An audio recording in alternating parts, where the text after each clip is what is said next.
எல்லோருக்கும் ஓய்வு நாள் வாழ்த்துக்கள். மறுபடியுமான ஒரு ஓய்வு நாள் கால வேளையிலே விசுவாச பிள்ளைகளாக குடும்பமாக சிறியோர் முதல் பெரியோர் வரை இந்த இடத்திலே கூடியிருப்பது மாபெரும் கிருபையும் தயவும் அவருடைய வழிநடத்தலும் அவருக்கே மகிமை. நான் இந்த வேதத்திலே படித்த மாத்திரத்திலே ஆதிகாமத்திலே இருந்து வெளிப்படுத்தல் வரைக்கும் ஆதாம் ஏவாளை படைத்து ஆதாம் ஏவாளுக்கு கட்டளையிட்டதிலே ஒரே ஒரு காரியத்தை நான் சிந்தித்து பார்த்தேன். பல்கி பெருகி பூமியை நிரப்புங்கள்.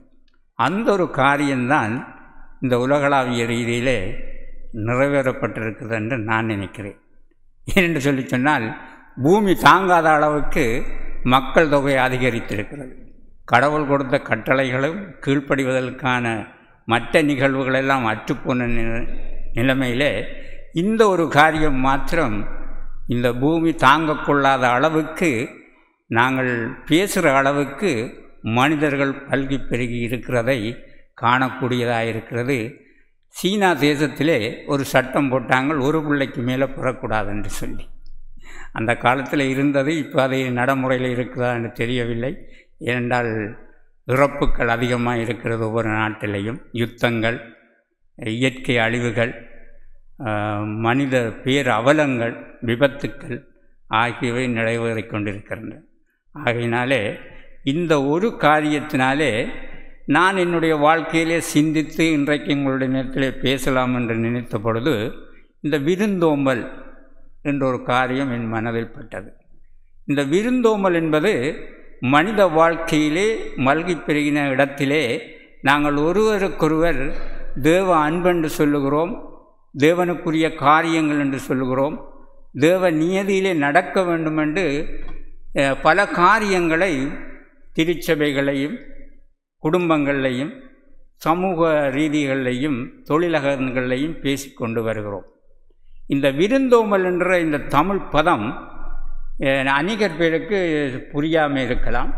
சிறியோர் இங்கே பிரெஞ்சில் படிக்கிற பிள்ளைகளுக்கு அது ஒரு உபசரிப்பு, ஒருதலை அனுசரித்தல், ஒருதலை மதித்தல் என்ற வகையிலே நான் பொருள்பட உங்களுக்கு சற்று விளக்கி இருக்கிறேன். நீங்கள் சில டிக்ஷனரிகளை நீங்கள் பிரட்டி பாருங்கள். இந்த விருந்தோம்பல் என்பது என்னென்னது அதை பற்றி நீங்கள் ஆழமாக அந்த வார்த்தைகளை நீங்கள் கற்றுக்கொள்ளலாம். அந்த ரீதியிலே நான் எடுத்துக்கொண்டது சாப்பாட்டு விஷயம். சாப்பாட்டு விஷயம் என்று சொல்லி சொன்னால் எல்லாருக்கும்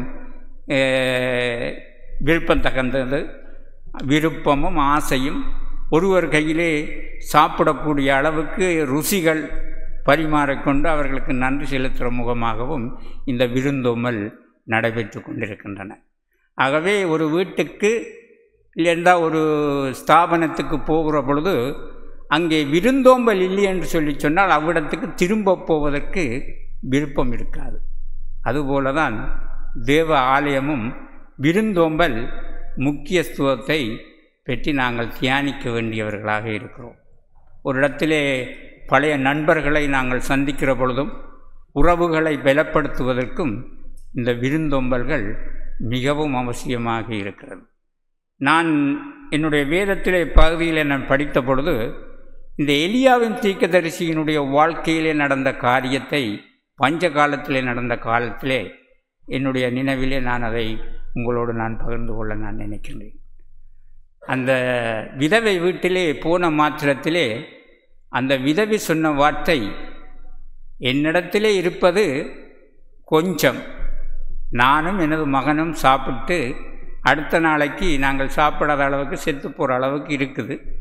ஆனால் முறையிலே நீர் கேட்பதற்கு தர முடியாதென்ற அளவுக்கு அவருடைய வார்த்தை இருந்தது.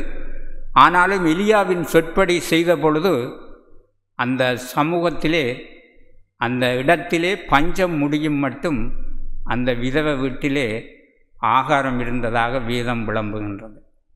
ஆகவே இந்த விருந்தோம்பலுக்கு அந்த விதவை தர முடியாதென்று சொல்கிற ஒரு வார்த்தையை சொல்லி அந்த மனுஷனை விலக்கி இருக்கலாம். ஆனால் எலியாவுக்குத்தான் தேவன் இடர்பட்டு இன்னிடத்துக்கு போன்னு சொல்லியிருக்கிறார். ஆனால் அந்த அம்மையாருக்கு சொல்லப்பட்டிருக்கிறதா வேதத்திலே? இல்லை. ஆனால் அந்த அம்மையார் எடுத்துக்கொண்ட ஒரு முயற்சி, எடுத்துக்கொண்ட ஒரு சாதகமான வேலை அந்த பஞ்சம் முடியும் மட்டும் அவளுடைய வீட்டிலே எண்ணெயும் மாவும் குறைந்ததாக இல்லை என்று வேதம் எங்களுக்கு சொல்லுகிறது. இப்படிப்பட்ட ஒரு காரியத்தை என் வாழ்க்கையிலே நான் செய்வேனாயிருந்தால் அது நடைபெற்றிருக்கார். அந்த சூழ்நிலைகள், அந்த சந்தர்ப்பங்களை எங்கள் மத்தியிலே எடுத்து பார்க்கிற பொழுது செய்யவே மாட்டோம். ஏனென்றால் என்னுடைய மகனுக்கும் என்னுடைய குடும்பத்துக்கும் என்னுடைய நிலப்பாட்டுக்கும் தான் அப்படி ஆகக்கூடிய அளவுக்கு அந்த நிலைமைகள் உட்கார்ந்திருக்கிறது. ஆண்மடிகளான நேரடியாகவே அவருக்கு சொல்லுவேன், நான் தரமாட்டேன், முடியாது என்று ஒரு வார்த்தையோடு முடித்து கொண்டு அந்த விருந்தோம்பலையும் அந்த சாப்பாட்டு விஷய காரியத்தையும் பின்வாங்கி அந்த மனிதனை வீட்டை விட்டு விரட்டுற அளவுக்கு கூட அந்த நிலைமைகள் இப்பொழுதும் அமைந்திருக்கிறது. ஆனால் அப்பொழுது நடந்த நிகழ்வுகளையும் சமுதாய சீர்திருத்தங்களையும் பார்க்குற பொழுது அந்த காலத்திலே ஒரு கிராமத்திலே ஒரு வீட்டுக்கு முன்னால் ஒரு திண்ணை ஒன்று இருக்கும். அந்த திண்ணை போக்குவரத்து செய்வோர்களுக்கு ஆறுதல் படுத்தி போவதற்கான நிலைப்பாட்டோடு அந்த வீட்டு கிராமத்திலே அப்படி அமைந்திருக்கும். இப்பொழுது நகரங்கள் ஏற்பட்டதுனாலே நாங்கள் நகரவாசிகளாக இருக்கிறோம், அதை பார்க்க முடியாது. கள்ளர்கள் வருவார்களோ, யார் வருவார்களோ, திருடர்கள் வருவார்களோ என்ற ஒரு பயத்தோடு நாங்கள் கதவை இறுக்கி பூட்டி போட்டு போய் படுத்துருவோம். ஆனால் அந்த காலத்திலே வீட்டு கதவுகளை சாத்துறது கூட இல்லையாம் சில கிராமங்களிலே. ஏனென்றால் வழிப்போக்கள் தங்கி போவதற்கான அந்த திண்ணையை ஒழுங்குபடுத்தி அதிலே பாத்திரத்திலே தண்ணி வைத்து சில சந்தர்ப்பங்களிலே உணவு கூட கொடுத்து இருக்கிற செய்திகளும் கூட என்னுடைய ஆதி பெற்றோர்கள் சொல்லியிருக்கிறார்கள். ஸோ அப்படிப்பட்ட இந்த விருந்தோம்பலை நாங்கள் இப்பொழுது எவ்விதமாக பார்க்கிறோம் என்ற சிந்தனைகளோடும் நாங்கள் உட்கார்ந்திருக்க வேண்டியவர்களாக இருக்கிறோம். ஆகவே எலியா தீர்க்கதரிசிக்கு செய்யப்பட்ட அந்த விருந்தோம்பலின் நிமித்தம் அந்த குடும்பமும் ஆசீர்வதிக்கப்பட்டது. எலியா அந்த பஞ்சம் தீரும் காலம் மட்டும் அங்கே வாழ்ந்தார் என்ற ஒரு வேத பகுதியையும் நாங்கள் வாசிக்கிறோம். ஆகவே முதலாவது நான் இந்த இடத்திலே நான் கற்றுக்கொண்டதும் நான் தெரிந்து கொண்டதும் ஒரு ஆசீர்வாதமான நிகழ்வை நான் இங்கே பார்க்கக்கூடியதாக இருக்கிறது. எவ்வளவு பசிதாகத்தோடு அந்த மனிதன் வந்திருப்பார், அவருக்கு எவ்வளவு கஷ்டத்தின் நிமித்தமும் அந்த அம்மார் ஒரு உணவு பரிமாற்றத்தை அங்கே செய்து கொண்டாண்டதை இந்த கதையின் மூலமாக நான் விளங்கி கொண்டதாக நான் இருக்கிறேன். நீங்களும் ஆவிக்குரிய ஜீவியத்திலே நாங்கள் எவ்விதமாக அந்த கதையின் மூலமாக சில திட்டங்களையும் ஆசீர்வாதங்கள் பெற்றுக்கொள்ளும்படியாக நிகழ்வுகளை செய்து கொள்ளும் என்பதை கற்றுக்கொள்ள வேண்டியவர்களாக இருக்கிறோம். அடுத்ததாக என்னுடைய வாழ்க்கையிலே அடுத்த பகுதி அபிகாயிலுடைய வாழ்க்கை. தாவீது ராஜா கூட்டம் பசி பட்டினியில் இருந்த பொழுது அபிகாயினுடைய கணவர் நாபாலிடத்தில் போய் கேட்ட பொழுது அவர் தரமறுத்த பொழுது அவளுக்கு இந்த செய்தி எப்படியோ தெரிய வந்து அந்த செய்தியின் மூலமாக அவள் அந்த ஆகாரங்களை தயார்படுத்தி அவள் எடுத்துக்கொண்டு போன விஷயமும் ஒரு விருந்தோம்பலாகத்தான் நான் பார்க்க வேண்டியவர்களாக இருக்கிறோம். ஆகவே ஆகாரத்தின் நிமித்தம் ஒரு குழுவே, தாவீதின் குழுவே பட்டினியாயிருக்கிற நிலைமையை அறிந்து அவள் அந்த சாப்பாட்டை தயார் பண்ணி ஒரு விருந்தோம்பலை அந்த படைக்கு செய்ததாக நான் வேதத்திலே வாசிக்கிறேன். எத்தனையோ கிலோ கணக்கை அவள் கொண்டு சென்றதாக அந்த வேத பகுதி சுட்டி காட்டுகின்றது.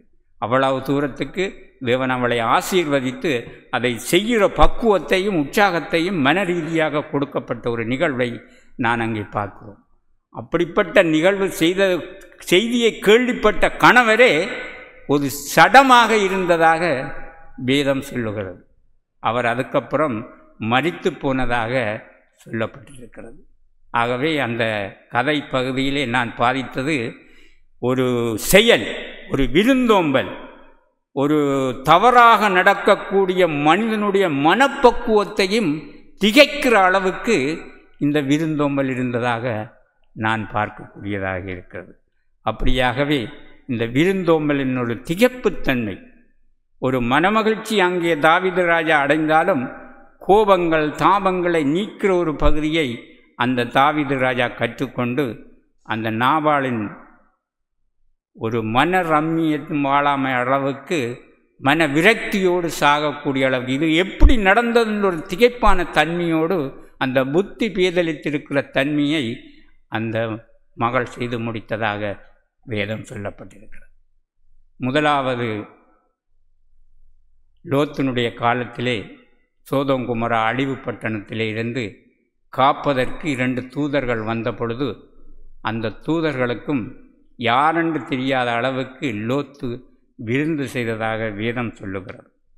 அந்த வேத பகுதியிலே அந்த நாட்டினுடைய தன்மையை விளக்கும்படியாக 2 பேர் வந்த பொழுதிலும் கூட அறியாத்தன்மையிலே ஒரு விருந்து வைத்து அந்த குடும்பத்தை பாதுகாக்கிற அளவுக்கு அந்த லோத் விருந்தோம்பல் செய்ததாக வேதத்திலே நாங்கள் பார்க்கிறோம். ஆகவே நாட்டின் அழிவிலிருந்து ஒரு சமூகத்தை, ஒரு குடும்பத்தை காப்பதற்கு கூட அந்த லோத் செய்த விருந்தின் மூலமாக அந்த தேவதூதர்கள், இன்னும் உனக்கு சகோதரர்கள் மகன்மார்கள் இருந்தால் அவர்களிடத்திலே போய் இந்த அழிவு நடக்கப் போகிறதை சொல்லி அவர்களையும் கூட்டிக் கொண்டு போ என்ற அளவுக்கு கூட அந்த தேவதூதர்கள் கட்டளையிட்டிருக்கிறார்கள். ஆகவே இந்த விருந்தோம்பல் ஒரு சாதாரண நிகழ்வு அல்ல, ஒரு பாதுகாப்பு, ஒரு யாரென்று தெரியாத அளவுக்கு நாங்கள் செய்கிற பொழுது அது கடவுளுக்கு செய்கிற சமனாக அமைந்திருக்கிறதாக இந்த வேதத்திலே நாங்கள் பார்க்கக்கூடியதாக இருக்கிறது. ராஜா காலத்திலே நடந்த நிகழ்வுகளும் ஒரு விருந்தோம்பல் மூலமாக சில நாடுகளுக்கு ஒற்றுமையையும் போர் குறைபாடுகளையும் செய்வதற்கு, போர் தந்திரங்கள் குறைத்து கொள்வதற்கு இந்த விருந்தோம்பல் நடந்ததாக சொல்லப்பட்டிருக்கிறது.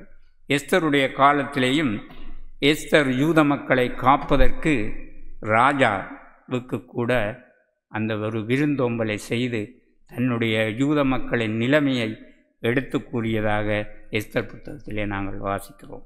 எஸ்தர் 5ஆம் அதிகாரம் 4வது வசனத்திலே நாங்கள் பார்க்கிறோம், ராஜாவுக்கு எஸ்தர் விருந்து செய்தாள் என்று சொல்லுகிற ஒரு வாக்கியத்தையும் நாங்கள் அங்கே காணக்கூடியதாக இருக்கிறது. ஆகவே சில இடர்பாடுகளை நாங்கள் தவிர்த்து கொள்வதற்கு இந்த விருந்தோம்பல் என்பது ஒரு முக்கியமாக இந்த வேதத்திலே இடர்படுகிறது.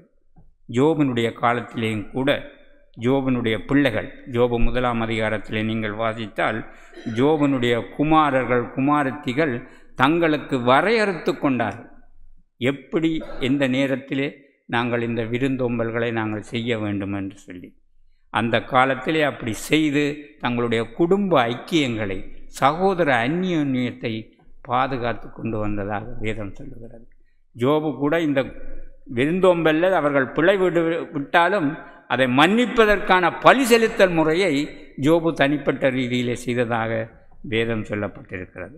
ஆகவே அன்று பல்கி பெருகின அந்த கூட்டத்திலும் கூட ஒரு விருந்தோம்பல் செய்து தங்களுடைய உறவுகளை பாதுகாத்த தன்மையை இந்த வேதத்திலே நாங்கள் பார்க்கக்கூடியதாக இருக்கிறது.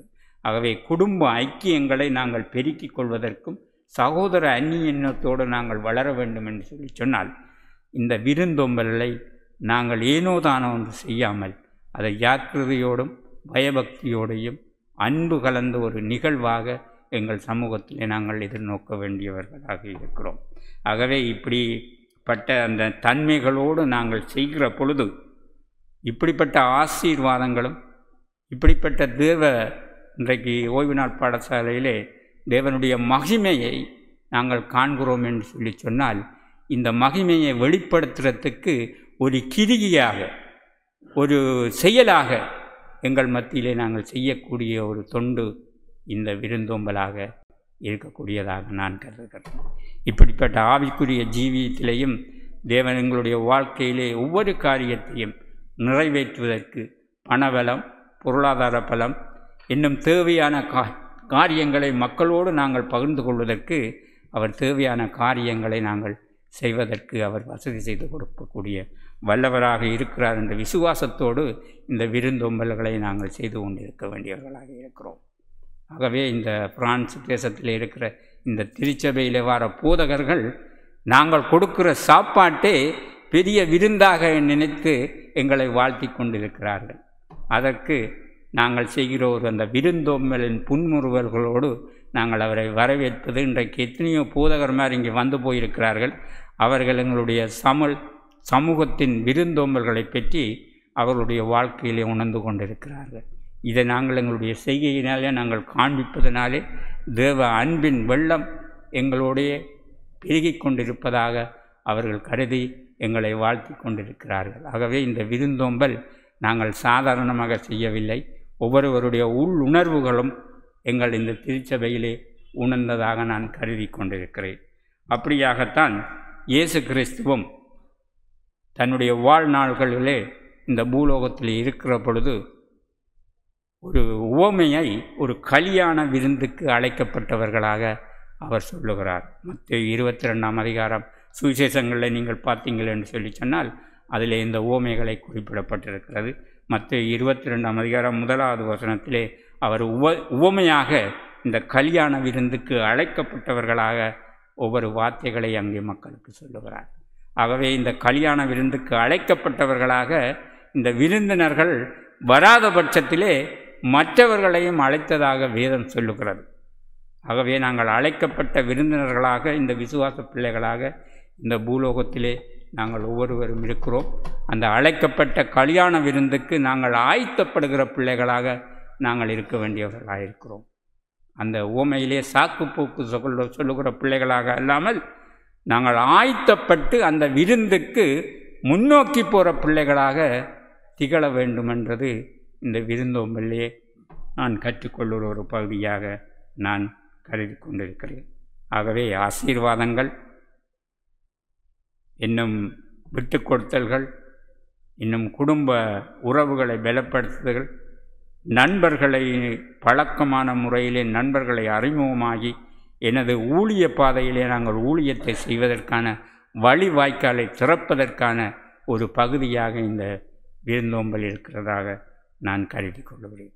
ஆகவே தான் இன்றைய வாசிக்கப்பட்ட வேத பகுதியானது 2 சாமுவேல் 3ஆம் அதிகாரம் 21 சவுலினுடைய குடும்பத்துக்கும் தாவீதினுடைய குடும்பத்துக்கும் அநேக நாட்கள் போராட்ட ரீதியிலே தாவீது அரசாள முடியாத ஒரு சூழ்நிலையிலே இந்த அபிநேயர் தாவீதினுடைய பக்கத்தில் உள்ளவன், இவன் தாவீதோடு பேசி தேவன் இவனை தெரிந்து கொண்டார் என்ற ஒரு பகுதியோடு இந்த தாவீது ராஜாட்ட வந்து சில ஆலோசனை பண்ணுகிறான். அந்த ஆலோசனைக்கான பகுதியைத்தான் இந்த வேத பகுதியிலே நாங்கள் பார்க்கக்கூடியதாக இருக்கிறது.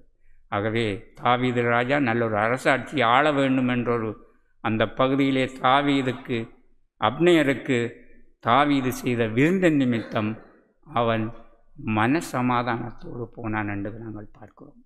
ஆகவே வெறும் சமாதானம் என்று நாங்கள் பேசி கொண்டிருக்காமல் தாவீது செய்த காரியத்தை எங்கள் வாழ்க்கையில் செய்தோமே என்று சொன்னால் அநேக போராட்டங்கள், அநேக யுத்தங்கள், அநேக இடர்பாடுகளுக்குள்ளே தப்பிக்கொள்வதற்கான வழியை இந்த இடத்திலே நான் கற்றுக்கொள்ளக்கூடியவனாக இருக்கிறேன்.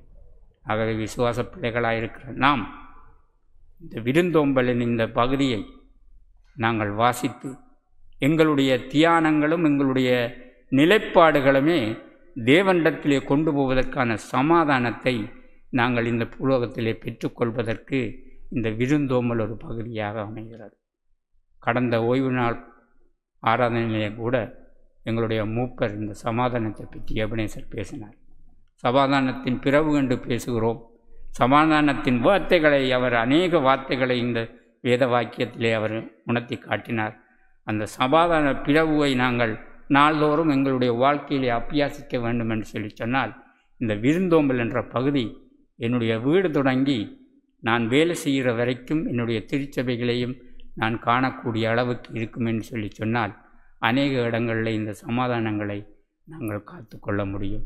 சமாதானத்தை பெற்றுக்கொண்ட பிள்ளைகளாக நாங்கள் மாற முடியும் என்று நான் கிறிஸ்துவுக்குள்ளாக நம்புகிறேன்.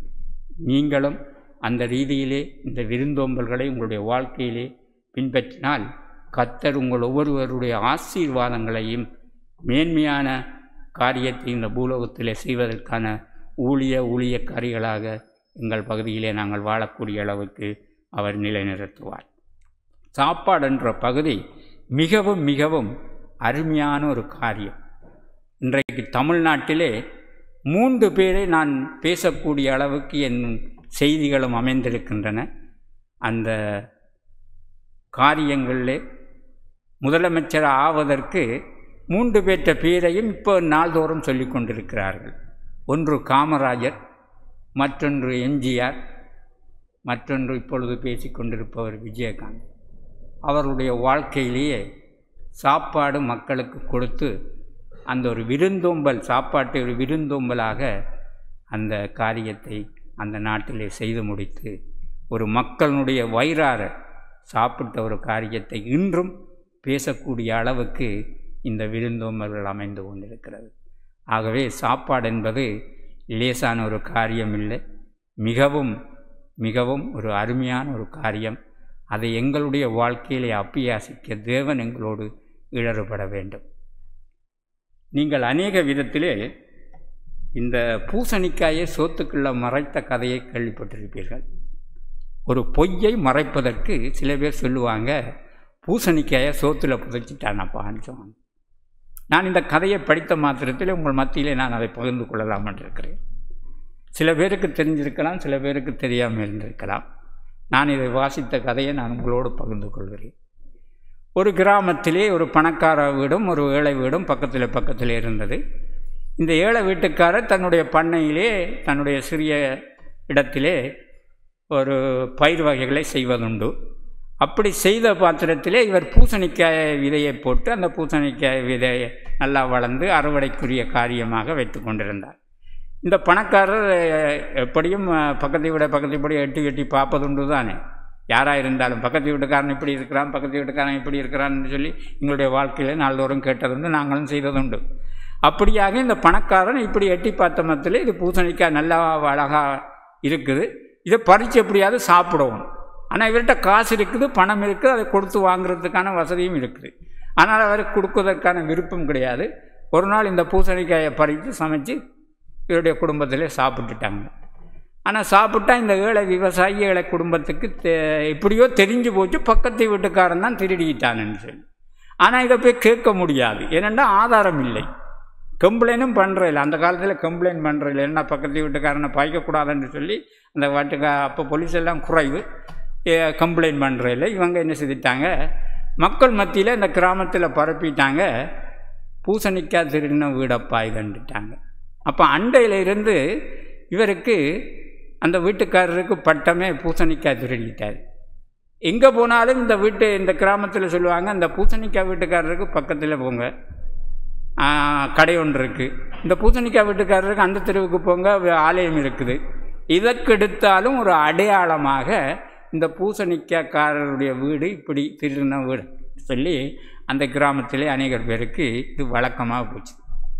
ஒரு தலைமுறை, 2 தலைமுறை, 3 தலைமுறை, 4 தலைமுறை ஆகிருச்சுது. அங்கே திருடினவர் இறந்துட்டார். ஆனால் இது பரம்பரையாக இந்த பேர் வந்துக்கிட்டே இருக்குது. பூசணிக்காய் திருடினவரை விட்டு பக்கத்து வீடு. இது கேட்குற எங்களுக்கு எப்படி இருக்கும், பரம்பரைக்கு ஒரு ஆதங்கமாக இருக்கும், ஒரு கவலையாக இருக்கும்.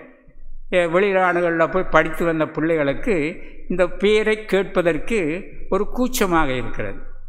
ஆகவே இந்த படித்த பிள்ளைங்க, ஊரறிந்த பிள்ளைங்க, விவரம் தெரிந்த பிள்ளைங்க ஒரு இடத்துல போய் ஒரு ஞானிகிட்ட போய் கேட்டிருக்கிறாங்க, இந்த இப்படிப்பட்ட நிகழ்வு என்னுடைய தாத்தா காலத்தில் நடந்திருக்குது, அதால் இந்த கிராமத்தில் பூசணிக்காய் வீட்டுக்கு பக்கத்து வீடுண்டா இப்போ எங்களுக்கு ஒரு அவமானமாக இருக்குது, என்ன செய்யலாம்னு சொல்லி கேட்டார். சரி, ஒரே ஒரு காரியம் மாத்திரம் செய், உன்னால் ஒரு 10 பேருக்கு சாப்பாடு போட முடியுமா அப்படின்னு கேட்டிருக்கிறார். போடலாமே, எனக்கிட்ட தாராளமாக பண வசதி இருக்குது, எல்லாமே இருக்குது, நான் 10 பேர் என்ன ஒரு 50 பேருக்கு நான் சாப்பாடு போடுவேன். சரி, இன்றையிலிருந்து நீ என்ன செய், உன்னுடைய வீட்டில் சாப்பிட வசதி இல்லாதவங்க இல்லை இருந்தால் ஒரு ஆகார பரிமாற்றத்தை நீ உன்னுடைய இல்லத்திலே ஆரம்பித்து ஒரு 10 பேருக்கு சாப்பாடு இலவசமாக கொடுத்து விடு, அந்த சாப்பிட வருவாங்க அப்படின்ட்டுருக்காங்க. சரி, வெறும் போய் அந்த பெரியவருடைய ஆலோசனைப்படி இதை செய்கிறாரு. செய்து கொஞ்சம் காலம் போனதுக்கப்புறம் அந்த கிராமத்தில் இன்னும் ஆகாரம் கொடுக்குற அன்னதானம் கொடுக்குற வீட்டுக்கு பக்கத்து வீடப்பான்னார். இந்த கோயில் இந்த வீட்டுக்கு பக்கத்து வீடு. அப்போ பூசணிக்காய் திருடின வீடு என்ற பெயர் மங்கி இப்போ அவர் அன்னதானம் கொடுக்குற வீடாக அந்த வீட்டினுடைய பேர் மாறி போயிடுச்சு. ஆகவே அந்த விருந்தோம்பல் பகுதி இந்த கதையிலே நான் படித்ததிலே என்னுடைய வாழ்க்கையில் நான் அபியாசிக்கிற பொழுது இந்த சாப்பாட்டு விஷயமானது மிக மிக முக்கியமாக இந்த காலத்திலே உருவாகியிருக்கிறது. அந்த காலத்திலேயும் தேவன் எங்களுக்கு வழிநடத்தி கொண்டு வந்திருக்கிறார்.